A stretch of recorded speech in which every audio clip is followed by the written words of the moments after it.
Big J Games. A long time ago in a land not so far away, about 45 miles to be precise, I, Sporkinator, formerly known as Big J or Big J Games on YouTube. Don't think I had a YouTube channel back then actually, but anyway, I'm Sporkinator and I created my own version of Tetris using Game Maker version 7.0 I believe it was at the time, and I made some different design decisions, different from the original Tetris. Of course, which one is the original though? I'm thinking of the Game Boy version, the one that I recently did a couple of videos on. But anyway, this is my version of Tetris. I made this myself using Game Maker, and it was quite an interesting feat to get OBS set up to record this, because I tried Game Capture and I had the exact same problem that I had with DxTory, where it would record, like, even though the game's running in 640 by 480, and I have it upscaled to 720p, obviously, but anyway, the game's running in 640 by 480, but the recording would be like this giant 1080p window with the game being in the top left corner. It was kind of ridiculous, so I had to go with like a window capture for that. But anyway, enough technical details. I actually have keyboard and controller support for this, so I'll be playing with a controller, but I just now entered my name using the keyboard, which saved a bit of time, because I did put in joystick support for this, but selecting letters is annoying when you can't just type on the keyboard, so there is that to keep in mind. I'm not sure what level I want to start on. I might even start on level 9. I think my level 9 ended up being, like, much more forgiving in terms of speed compared to level 9 on the Game Boy version of Tetris. Maybe I won't start on level 9, even though it is more forgiving. I don't even care. I'll probably start on level 6 or something. I don't even know. But there's different options I put in, like different kinds of music. I even got, like, music off if you just want no music at all. That is possible. Then there's the shadow piece or ghost piece or whatever you call it, which shows up in many modern Tetris games but did not make an appearance on the Game Boy or NES versions or some older versions of Tetris. They never had this. And there's also the ability to hold pieces. I should have put in an option to turn that on and off, but I didn't, because you could, if you want to challenge yourself and never use the hold piece option, all you have to do is never press button 3 on the joystick or whatever. I don't remember what I made it on the keyboard. It also has the ability to record replays of your games as you play, and it does this automatically, unless you open the INI file and specifically disable it. And originally it was writing text files, which were pretty small, but then eventually I actually managed to program the darn thing to write in binary, which made the files even smaller and pretty much impossible for the average person to read, unless they knew what they were looking for and they had a hex editor. But what would be the point anyway? It really just stores like a frame and an input. And if two inputs happen on the same frame, it will store that frame twice, and it will keep on reading all inputs for a specific frame until it keeps going. But anyway, I got it down flawless. I know the replay system is solid. It had some glitches in the beginning, but I used to put hours and hours into programming this darn thing on and off. But anyway, enough ado about that. We're 3 minutes into the video and I haven't even started playing Tetris yet, so let's do that. The music starts over when I do this though, because I guess that's the way I programmed it. There's also a feature here called hard drop, where you can press up and the piece will instantly drop to the bottom. At least it's supposed to be instant.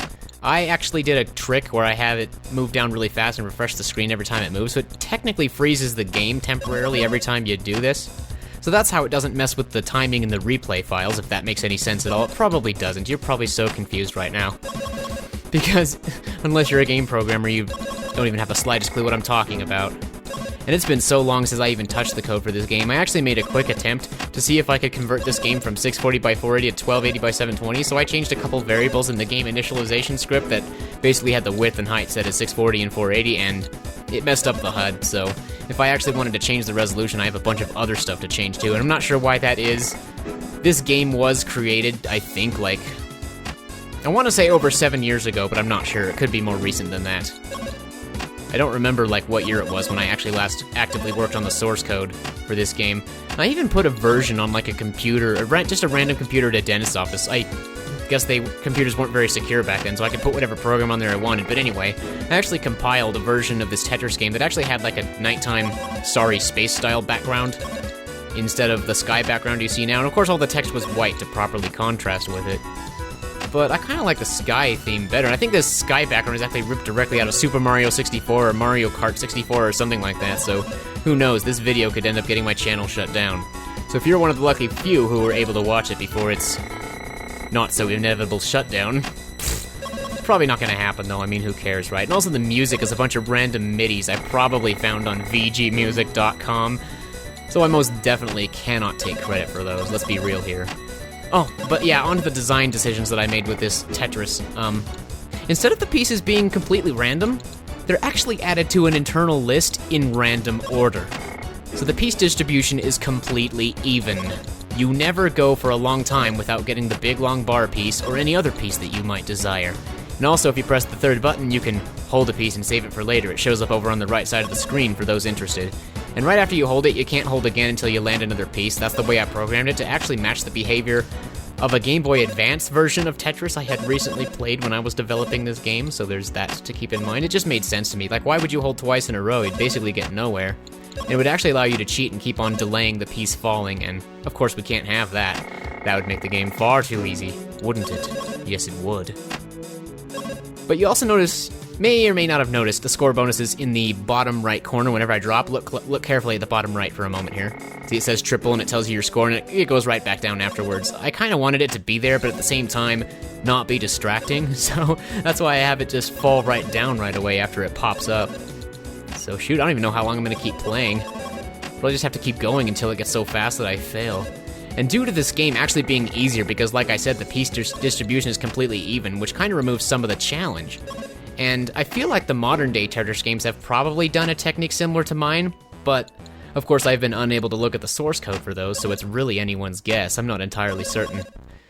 But I got tired of not having bars for a while, and that's why I purposely changed the piece distribution, because at first I tried completely random, and I had similar results to what you see on the Game Boy version that I played a while back on this channel. You should check out those videos if you haven't already. I think the first one is actually the better one. I'm actually not too happy with the way Comrade Sporkinator did his, but it was there nonetheless to show off Game Type B, which is really interesting. And I never bothered with Game Type B in this. I just have the regular endless Tetris. I think that's the one everyone plays the most, to be honest. But that's just an assumption I'm making. I could be totally wrong on that. But who even cares, really? I kind of want to get rid of this orange thing. I thought I was going to put it somewhere. Now I don't know where I was going to put it. There's this darn square. There's that bar coming. It's kind of useless now. I'm actually not concentrating as hard on this game as I did on the Game Boy one, I think. I'm not even sure. Maybe it's because I'm so used to testing this thing that I'm like, oh, I'm not playing seriously. I'm just testing my game. I think that's permanently ingrained into my brain now. Whenever I see this version of Tetris I created, I'm like, oh yeah, I'm just testing. It doesn't really matter how good or bad this goes. It's just a test. But no, I think the game is... It is what it is. It's a Tetris clone. And it's also, what's notable, I mean, you've obviously already noticed this, but I should probably touch on it, is the fact that the graphics are actually rendered in 3D. Even though they're just cubes, it's still 3D nonetheless. And when clear lines and stuff, as you can see, the cubes that made up the pieces, some of them fly to the back of the screen, some of them fly forward to your point of view, so maybe if we had a stereoscopic 3D thing in this game, that could have been cool as well, but I have no idea how to do that, and I really don't have an interest in pursuing it, so definitely never gonna bother. It's amazing that I actually still have the code to this. Oh, that's a funny story. I think I actually technically lost my source code at some point, but since Game Maker games are actually pretty easy to decompile using a certain decompiler program that's floating around the internet, I actually pirated my own game and got the source code back, which is so stupid. So then that totally lost the folder structure of the scripts that I wrote for the game, and so I had to rearrange them into folders all over again, or maybe I didn't. I don't know if they were ever in folders to begin with. Because with a lot of these games, my code was completely disorganized all over the place, but somehow I still got through it and made it work. It's bad, but it works. That's kind of how the deal is with this. The code's a mess, but it works, and that's partly why I don't have an interest in pursuing editing it anymore, or pursuing that interest anymore, because my code's a mess and I haven't looked at it in over 5 years at the very least. Oh man, I could probably give a tour of the source code at some point, but I wouldn't even know where to start. Seriously, the thing's a mess. I took a quick look at it while I was trying to see if I could put the game in 1280 by 720, but I figure I won't bother. Let's see it in its 640 by 480 glory and just have OBS scaled up to 720p so I can have the 60 frames per second for what it's worth, but anyway. Oh man, how long have I been playing? I've been going for about 9 minutes, but that doesn't include the first 3 minutes of the video where I wasn't playing at all. It's like with games like this, I always feel like I'm gonna run out of things to say, but then you know what I can do? I can comment on how I don't have anything to say. I've learned this from Nintendo Capri Sun. But in all seriousness, I'm not actually playing that well. I'm still trying to clear my way down to the bottom, but at the same time not trying, otherwise I probably would have been there by now, to be quite honest. So just gonna do a few drops here, and I probably should have just made the music cycle through songs, or an option to do that, because otherwise it's just gonna loop Type A music over and over again. And it's actually a remix. Like I said, it's probably a MIDI that I most likely got from VGmusic.com, because back then I can't imagine where else I would have downloaded a MIDI. Good lord, man. This game is old, and by the way, when I was developing this game, I should definitely mention this, I had dial-up internet. So I actually, the size of this game on disk, the executable, after I apply the compressor to it, is 1.34 megabytes. Not only is it a comfortable size to upload to the internet, and even on dial-up that would take a long time, but it's actually small enough to fit on a floppy disk. Does anyone here remember floppy disks? If you don't, that's because you're young and you were before my time, but floppy disks could only hold like 1.44 megabytes. They basically have no storage by today's standards. And yet this game is actually small enough to fit on a floppy disk. Now, how exactly did I accomplish that? Well, you may not know this, but all the graphics, save for maybe the main menu screen, and some other stuff like that, are actually grayscale. The cubes that make up these pieces are nothing but grayscale, and they're colorized on the fly within the code. Because the actual graphics are just grayscale, black and white, whatever you want to call it. So that saved on having to have so many different sprites for these things.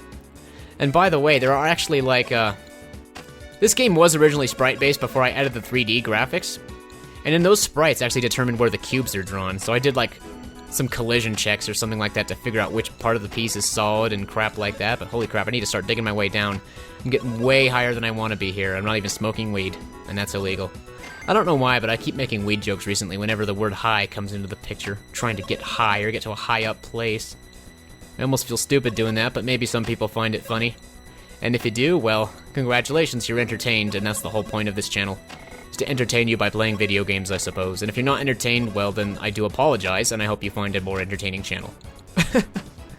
Oh, man, I don't even know where I'm going with my commentaries anymore. I just never shut up, too. Sometimes I just have to take a breath and relax, man. Going way too fast. Need to slow down. But not too much. Oh, by the way, the game can be paused. I don't know if that'll screw with anything, though. Hopefully it won't break the recording at all. And I should have made the playfield invisible when it paused to prevent cheating, but who cheats like that anyway? That's just low. And I think my game is so forgiving. I don't think that the pieces are actually not coming down nearly as fast as they should, but that's okay. I was just trying to roughly reproduce things I had seen in the Game Boy version and the other versions, and I think I may have played an N64 version of Tetris at some point, but I don't remember exactly what it was called. I'll have to do some digging. May have just been called Tetris 64. I think I also played a game of Tetris on the GameCube against my high school friend who used to ride the bus with me every day to high school. Only got to do that a couple of times. And he also had his girlfriend. Good lord, she was crazy, but I won't go into that. I almost feel like being in high school is too young to have a girlfriend. Holy crap, these things are coming down fast now, and this is only level 10. I feel like there's like a sharp speed increase when you hit level 10 in the version I've created, even though that was not intentional. It was just some kind of linear scale with some kind of mathematical calculation for the speed.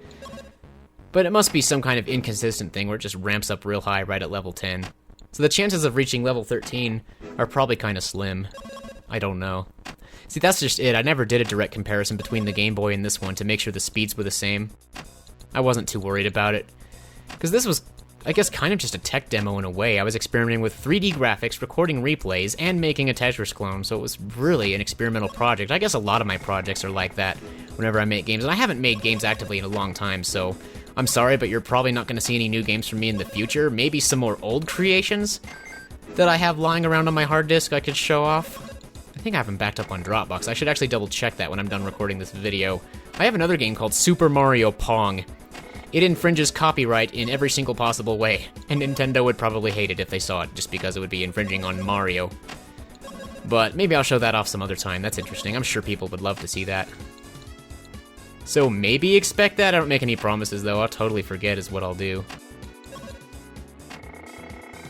Oh, the game over screen for this is actually pretty cool, too, so I may not have a reason to keep pressing on. I should probably fail on purpose, but I kind of don't want to do that. But yeah, I think I am going to. I don't usually fail on purpose, but this could seriously go on for a really long time if I don't fail, so. Ta-da! There's your game over screen. Kind of basic, but at the same time, not too bad, if you ask me. And then, of course, you get to see your name in the high score list. Which, as you can see, I did a few test runs, and some of them were just real quick, so I scored less than 1,000. But there we go, 82,000 at the very top. Kind of a pathetic score, because I think I actually had the scoring system matching exactly with the Game Boy version. So, if I had been playing with the same amount of Tetrises and effort as I put into my video on the Game Boy version, I probably would have scored very similarly, but clearly that did not happen this time. It's probably because the different piece distribution inspires me to play differently, even if it's like a subconscious thing. It's kind of weird. But yeah, I call this game Tetris 3D, but the game itself's not in 3D, it's just rendered in 3D. So that's pretty neat, right? Well, I think 15 minutes is enough Tetris for anyone, at least for a video. So yeah. I think I have to erase my name to go back, which is kind of strange. I don't know why I programmed it that way. That's kind of stupid. But anyway, the Sporkinator, thank you for watching, and may we play again in the future. Goodbye for now.